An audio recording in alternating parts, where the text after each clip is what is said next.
para ulama itu, masya Allah, ilmunya memenuhi begitu luas gitu. Bahkan sampai titik mereka masih merasa bodoh gitu di hadapan Allah Subhanahu wa Ta'ala. Bahkan mereka udah menjadi seorang ilmuwan. Kayak contoh tadi ya, Nabi Musa, Imam Malik dan segala macam. Mereka ilmunya luar biasa. Di materi ini kita bahas bahwa semakin tinggi ilmu seseorang harus semakin rendah hatinya. Ada kisah yang dimana yang saya bahas ini kisah tentang iblis.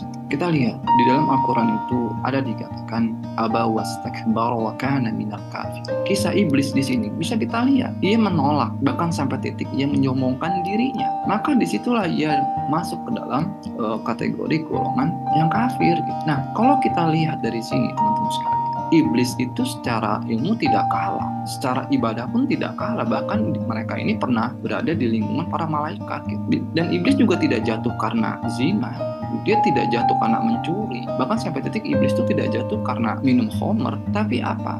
Dia jatuh karena satu kalimat, teman-teman sekalian, ana khairum min, yang sering kita dengar, aku lebih baik dari.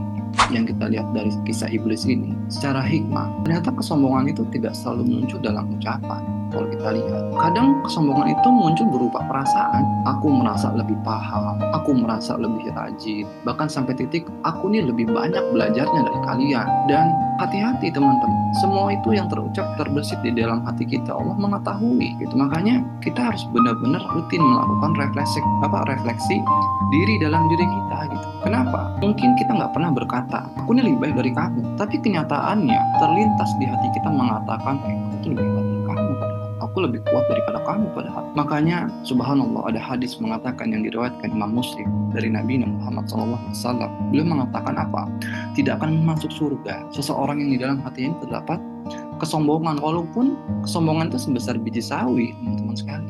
Bahwa kesombongan ini adalah sebuah penyakit yang memang sangat beresiko menghancurkan dan membinasakan diri kita. Makanya kalau kita coba duduk ya teman-teman sekalian, kita muhasabah. Mungkin kita hari ini tidak sombong dengan harta, tetapi apakah kita sombong dengan itu? Apakah kita mudah meremehkan orang lain? Bahkan sampai titik kita sulit menerima nasihat dari yang lebih muda misalnya. Atau bahkan kita merasa yang paling benar. Dan hati-hati gitu. Kenapa? Karena kesombongan ini tidak selalu nampak pada pakaian kita, pada zahir kita. Tapi terkadang kesombongan itu, teman-teman sekalian, bersembunyi di hati kita.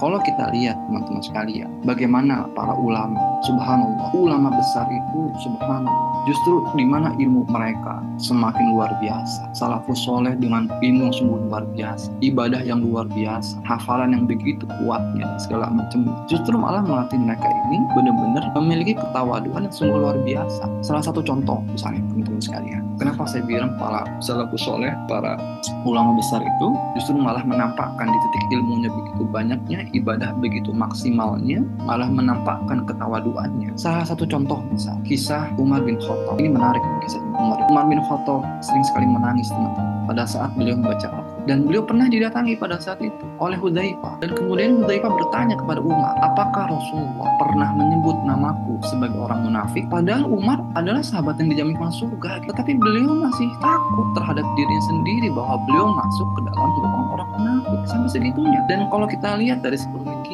dari kisah Umar bin Khattab di sini, kita bisa lihat semakin tinggi iman seseorang, justru semakin sedikit dia mengagumi dirinya. Ini bisa kita lihat karena Umar bisa kita lihat teman-teman, beliau ini termasuk 10 orang yang yang dipastikan masuk surga. Jadi bisa kita lihat semakin dekat seseorang kepada Allah, semakin ia melihat kekurangan dirinya. Padahal